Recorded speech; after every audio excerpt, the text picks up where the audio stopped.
If all the shows were like yesterday's show, I'd be real happy and you guys would be real happy. What did we do yesterday?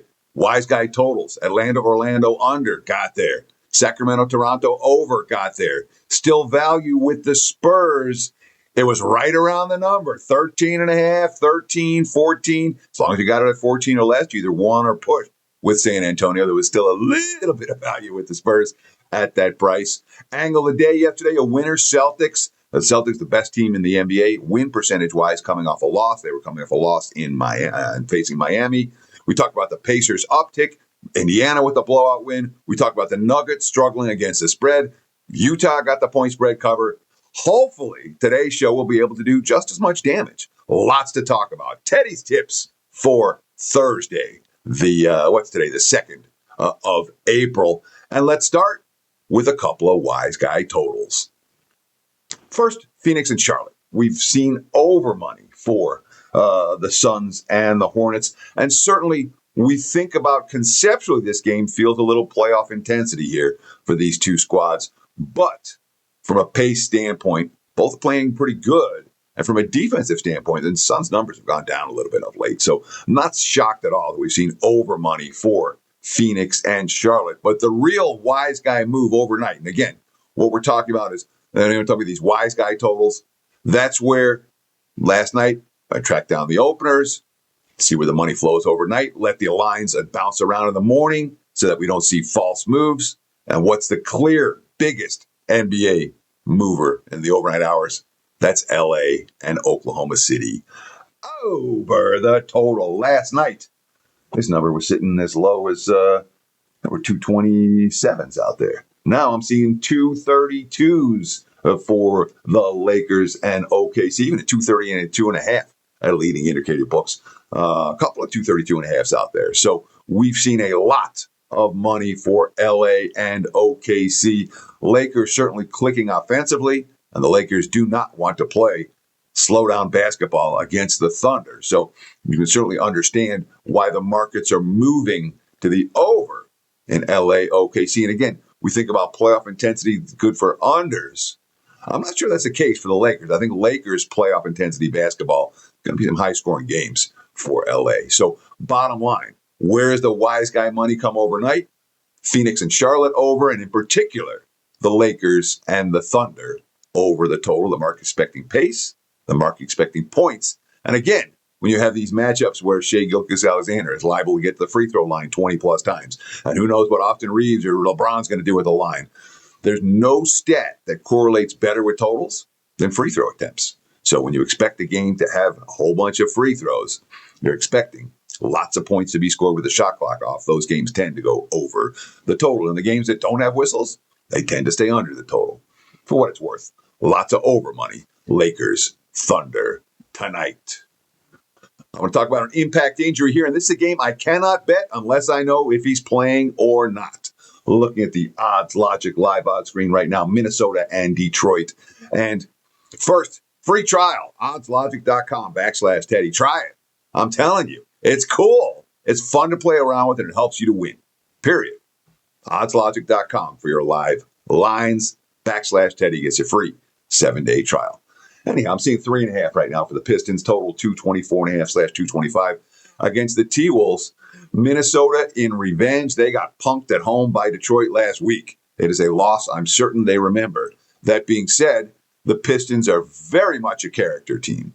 And when you talk about character teams like Detroit, they take these games personally. They really do, even without Cade Cunningham in the lineup. So if I want Minnesota to get revenge tonight, I need to know Anthony Edwards in the lineup. Edwards sat in the meeting where Minnesota got beat at home. In Minnesota, a completely different team with their spark plug in versus out of the lineup. He is an impact player. Unlike Detroit, who's been winning without Cunningham, Minnesota, not a team I trust without Ant on the court, both in terms of their play and in terms of their attitude versus lackadaisicalness, we'll call it. So be aware, Anthony Edwards is very much on the fence today. Don't know if he's going to go in Detroit or not. That's going to move the line as soon as there's some kind of announcement. And frankly, again, I would look to the T-Wolves, but only if Edwards plays. So, it may be one of those games where as soon as you know the info, it's already too late to play Minnesota. So there you go in terms of an impact injury that matters. Anthony Edwards against the T-Wolves tonight is one that stands out for me. When it comes to the angle of the day for today, and this is interesting because I'm actually betting against this angle. Free play on my homepage, wt.buzz/TC. I like the Cavs tonight, but it's completely a bet against Golden State. There's very little to do with Cleveland. That being said, why is it a 2% play and not a 5% big ticket play? Well, the Cavs full season, 8-18 against the spread as road chalk. That's 30% full season. This has not been Cleveland's role, and now not only have to lay a point or two, they got to win by 11 in order to cover this number at Golden State. So I understand from a full season standpoint, the Cavs have been awful.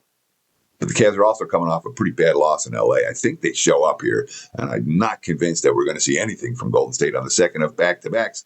Yes, they scored the last 8 points last night against the Spurs to turn a 22-point deficit into a 14-point loss, which may have covered some numbers at the end. And maybe they do it again tonight and score the last 8 points of this one.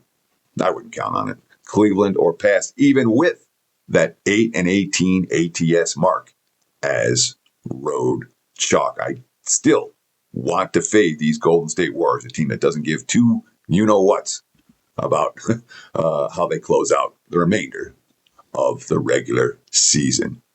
2 more games I still want to talk about. I want to talk about the Pelicans and the Blazers. And I'm going to talk a little bit about the Spurs and the Clippers. First, I do want to let you know about what's going on tonight. I don't release a lot of these. I don't hype a lot on this show. Today's a hype day because this is a big play.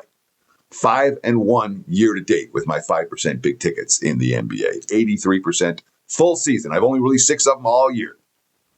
You go back to 2021. So the last 5 years in the NBA, 40-19 with these plays, 68% with the 5% big ticket plays. I'm hot right now, 6-2 with my last 8 in the NBA, 11-4 with my last 15, and obviously we're good long term.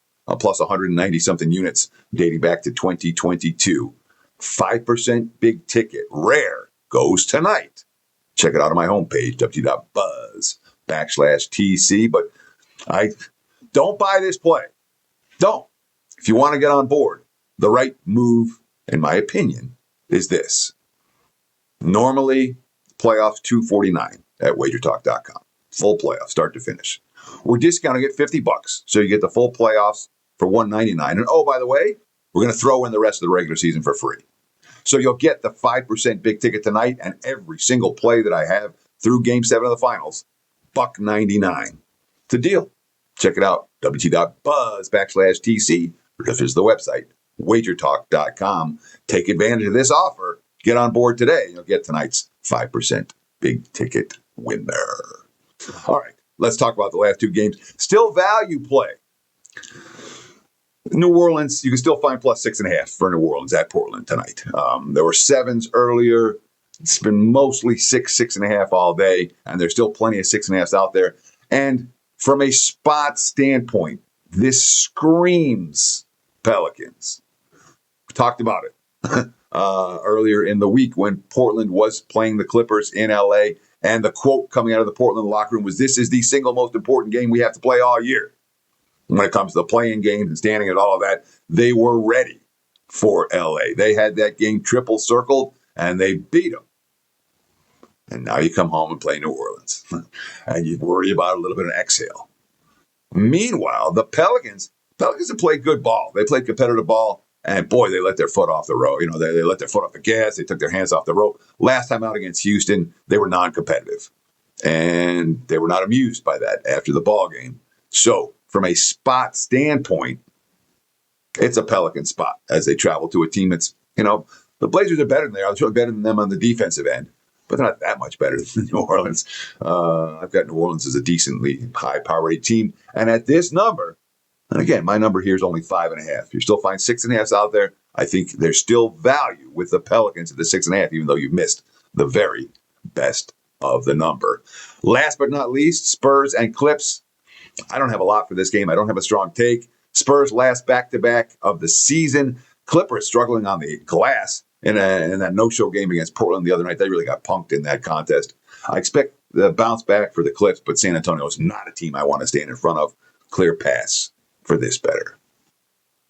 for watching, guys. Appreciate the comments, the likes, the follows. Check out my homepage, www.buzz.com/TC. Check out the website, WagerTalk.com, and get on board for tonight's rare, only the 7th one all season, 5% big ticket report. Thanks for watching. Have a great night. We'll do it again tomorrow.